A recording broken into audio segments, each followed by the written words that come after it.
président Adama Barrow wax nañu ni itam il est au Sénégal.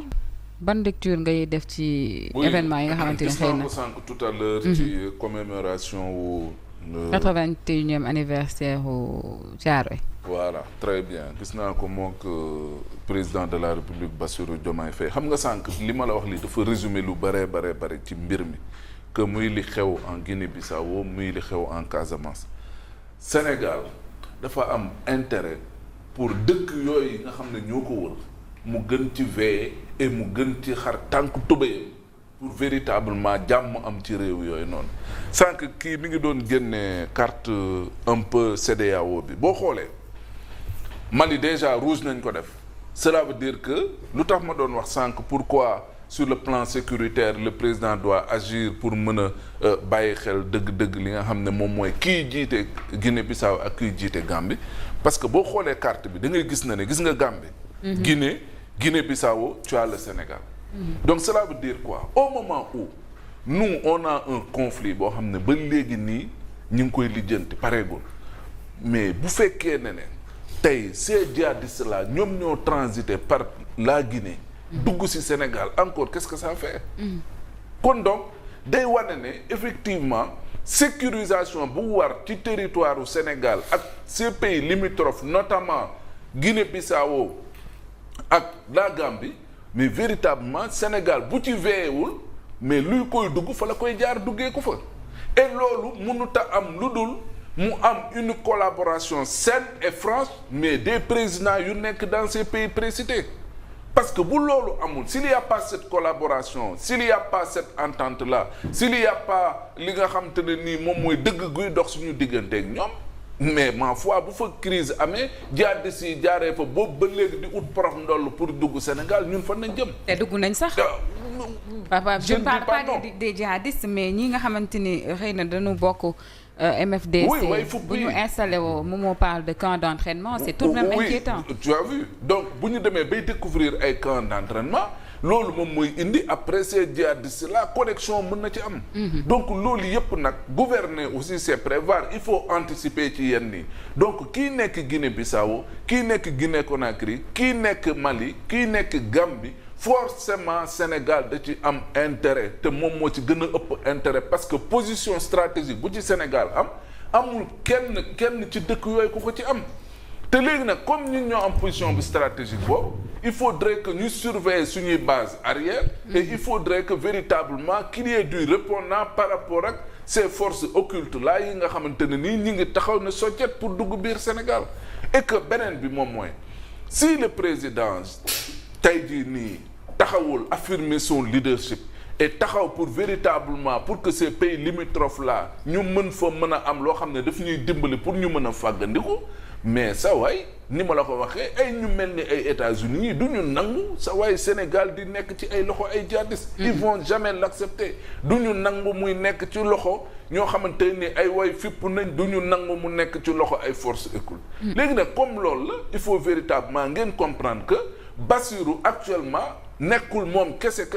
moom mooy gérer la sécurité du Sénégal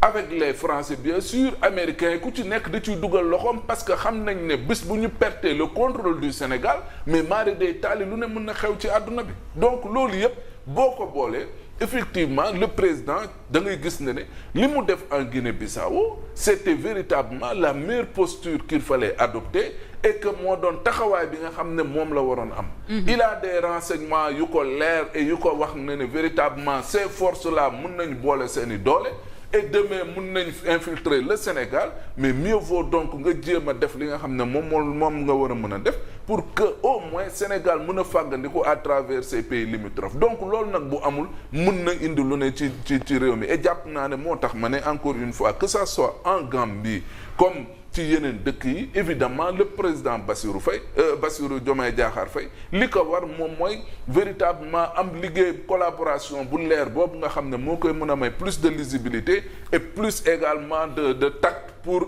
véritablement mën a am du répondant beneen bi moom mooy en Casamance effectivement le trafic de bois mais saa waay nu mu fa jéggee dayoo dafa ëpp et pourtant Cheikh Anta Diop disait Senghor donne-moi la Casamance je développe l'Afrique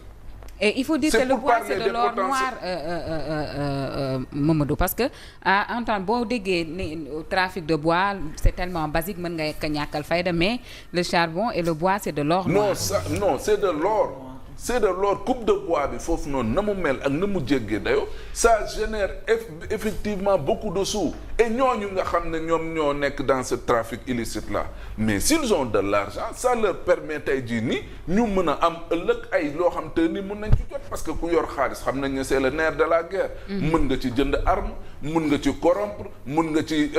def lu ne donc loolu yëpp nag il faut être prévoyant et il faut une clairvoyance peut-être dans les actes que ñu ñuy poser au quotidien pour que véritablement ces trafics là ñu bañ ko encourager xeex taxaw pour mu dañ fa et que véritablement ñu gën a def li nga xam ne moom mooy mission de sécurisation bu war par rapport ak justement tous ces pays nga xam ne ñi ngi en difficulté. justement Nafi benn minute rek nga baal ma. vas-y moom xam nga li ma bëggoon wax sànq mu échappé ma bi Fofana waxee dafa ñëwaat suma xel mooy les zones de conflit s'étendent dañu maanaam s'étendent vers l'Atlantique. et boo waxee Atlantique da sa xel dafay dem ci les généraux yi nga xamante ne ñoom ñoo def pour ci yore dëkk yi. par exemple Guinée-Bissau par exemple Guinée-Conakry mais Sierra Leone. et nous avons du pétrole offshore loolu bëgg nañu fàtte. au-delà de tout ça yi ñuy wax nii ay zones yi ñuy wax nii mais nous avons du pétrole offshore et bu fekkente ne am nañ pétrole offshore boo xamante ne ci biir géej gi la nekk. et li nga xamante ne moom moo wër géej gi suñu côté muy Sierra Leone Guinée-Bissau ak Guinée-Conakry ay généraux ñoo fa nekk suñu diggante ñetti dëkk yooyu noonu il va falloir que nag lu ci mën a am ñun ñu jël les devants c'est-à-dire nous c'est nous qui menons les négociations c'est nous qui menons la guerre parce que foofu la suñu teraanga nekk moo tax position au Sénégal comme ni ko Fofana waxee c'est une position stratégique mais une position bu nga xamante ne tey président de la République buy jël buy jël ay dogal wala mu war a def dara mais dañ ko ci war a jàppale mais pas ñu koy affaiblir parce que suñ ko affaibliree xelam dina am tuuti voilà mu ngi nii dina am tuuti xel mu xaw a jaxasoo xel mi bu jaxasoo ci décision yi muy jël mën na cee impacter donc mooy cohérence gouvernementale mooy soutien bi nga xamante ne tous les membres de son gouvernement war nañ ko ci soutenir mais aussi ñëpp ñu nga xamante ne am nañ intérêt ci Sénégal parce que yeneen réew yi muy États-Unis ak yeneen réew yi nga xamante ne am nañ intérêt Sénégal mais duñu seetaan seen intérêt di menacé wu ci dëkk bi. donc loolu laa bëggoon wax sànq mu fàtte ko. Alaaji moomoo Adama Barrow xëy na fekkee si na la xewoon ca Caaroy 81 ans sa ginnaaw waaye itam xëy na lu mu nar a waxtaanee la itam ak président Bassirou Diomaye Diakhar Faye. waaw du ci ñàkk peut-être li wundu ñëwam bi parce que jógum président de la République du. démb ci guddi wala bërki démb lañ koy waaj boo demee invitation bi jot na ko bu yàgg préparé woon nañ ko waaye bu ñu ñëwee ba fii ils vont parler de questions de sécurité. Voilà justement ils vont en profiter pour juste waxtaane li nga xamante ne ni moom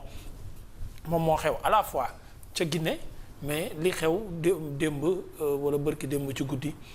par rapport ak arrestation yi nga xamante ne nii ñaari pays yi def nañ ko beneen bi aussi mooy du ñàkk ñu gën a waxtaane frontières yi parce que